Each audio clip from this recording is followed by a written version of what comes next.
Olá, graça e paz do nosso Senhor Jesus Cristo. Hoje eu vou responder uma pergunta que me foi feita aqui no próprio canal.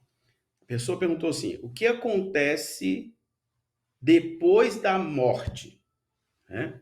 Então, vamos responder. São inúmeros os versículos bíblicos, mas eu vou tentar dar uma explicação mais lógica aqui.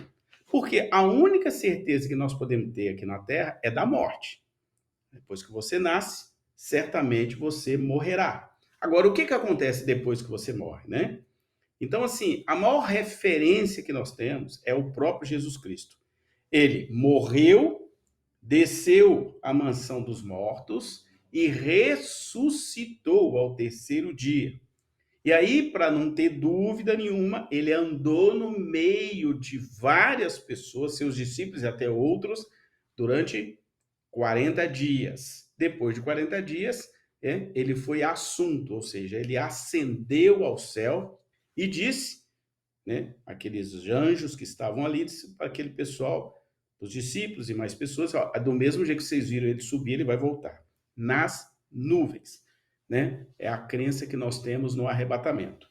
Mas veja bem, primeira coisa importante é que nem eu nem você foi feito, nós não fomos feitos para morrer. Deus criou homem e mulher, a imagem e semelhança dele para a vida eterna, para vivermos em comunhão com ele. Ocorre que, por uma decisão meramente do homem, né?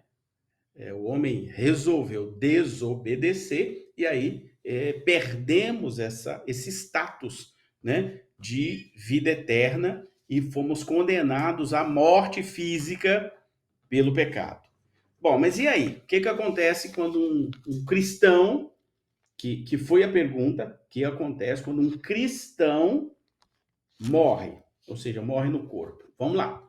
Primeira coisa é saber que em Cristo Jesus, quem creu nele, permaneceu nele. A Bíblia diz: aquele que crê em mim, permanecer em mim, né? Eu sou a videira, vós sois o ramo. Nunca morrerá. Então, quem é salvo pela graça de Cristo Jesus, não morrerá. Eu vou falar alguns, anotei aqui, alguns versículos, são muitos, mas vou pegar alguns aqui. 2 Coríntios, Paulo escrevendo à igreja de Coríntios, ele disse assim, 2 Coríntios 5:8.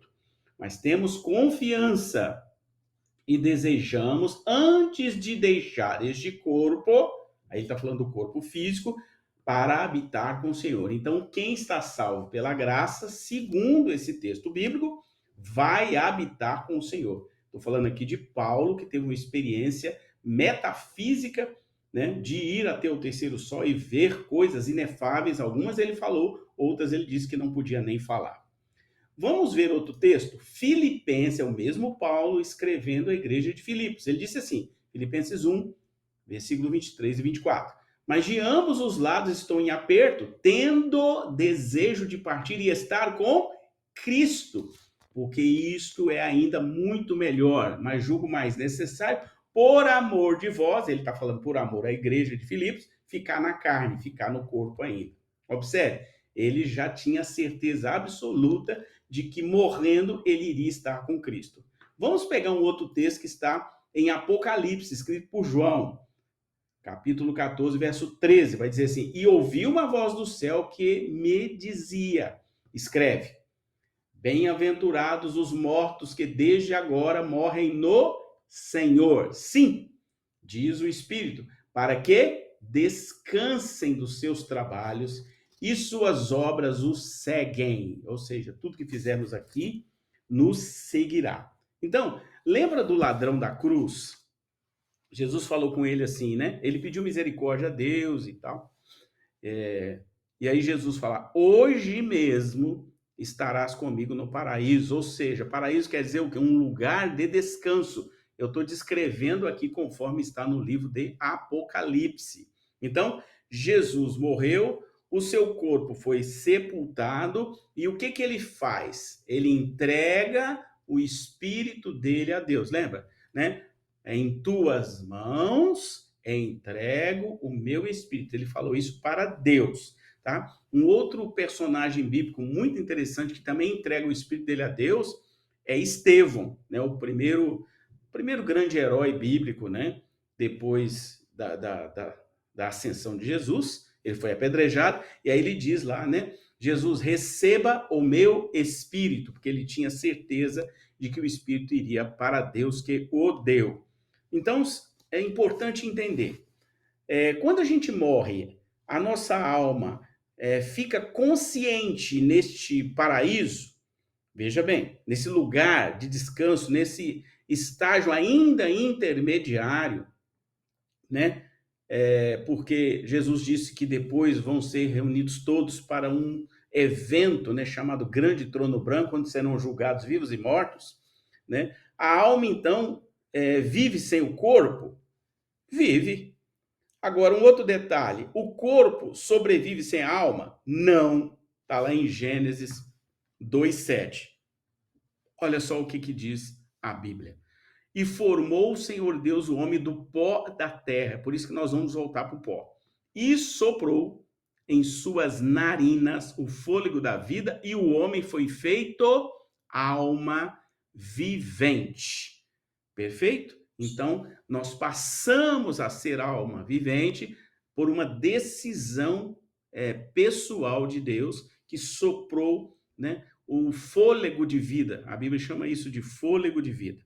Então, quando Jesus voltar, as almas vão voltar com ele, essas almas, né, que estão salvas. Então, veja bem, olha o que diz o evangelista João, no capítulo 5, versos 28 e 29. Não fiquem admirados com isso, pois chegando a hora em que todos os que estiverem no túmulo, aliás, está até no plural aqui, nos túmulos, ouvirão a sua voz e sairão, e os que fizerem o bem ressuscitarão para a vida eterna, e os que fizerem o mal ressuscitarão para serem condenados. Então, João vai dizer claramente o que vai acontecer aqui, orientando a igreja. Então, a gente semeia um corpo de desonra para ressuscitar um corpo glorificado. Semeia a desonra, colhe um corpo glorificado. Veja bem, lá em Isaías 65, é um texto um pouco longo, mas vale a pena a gente analisar esse texto, porque ele fala assim: porque eis que eu crio novos céus e nova terra, e não haverá mais lembrança. Guarda isso aí. Não teremos lembrança das coisas passadas, nem mais se recordarão. Olha que interessante.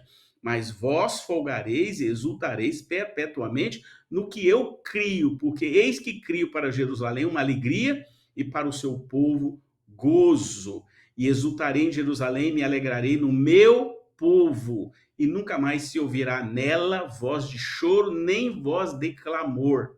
Olha que interessante. Não haverá mais nela criança de poucos dias, nem velho que não cumpra os seus dias, porque o menino morrerá de 100 anos, porém o pecador de 100 anos será amaldiçoado. E edificarão as casas, e as habitarão, e plantarão vinhas, e comerão do seu fruto. Olha que interessante. Então, até lá no final ele diz: o lobo e o cordeiro se apacentarão juntos, o leão comerá palha com o boi, e o pó será comida da serpente. Não farão mal nem dano algum em todo o meu santo monte, diz o Senhor. Então, isso aqui é uma, uma palavra profética extremamente simbólica, mas o que eu quero chamar a atenção aqui é que não teremos lembranças de coisas tristes. Isso é muito interessante a gente guardar isso aqui. Ou seja, tem um outro texto da Bíblia que fala que toda lágrima será enxugada. Amém? Então, um texto curto, para um vídeo curto, para ensinar para a gente que quem está em Cristo Jesus é uma nova criatura, e assim como ele ressuscitou, vós também ressuscitareis. Então, é uma questão de fé. Então, para nós já temos um destino. Nosso destino é a eternidade. Viver eternamente no gozo e viver eternamente sem lágrimas. Viver na plenitude de Deus, assim como foi com Adão lá no início, quando Deus criou um jardim e deixou ele bem à vontade para usufruir daquele lugar. Amém? Crê em Jesus, permaneça firme com ele e goze do direito legal em Cristo Jesus, pelo sangue de Jesus, de você também viver eternamente. E aí você não sofrerá o dano, né, da primeira morte nem da segunda morte, mas estará com Cristo na eternidade. Amém? Que Deus te abençoe em nome de Jesus.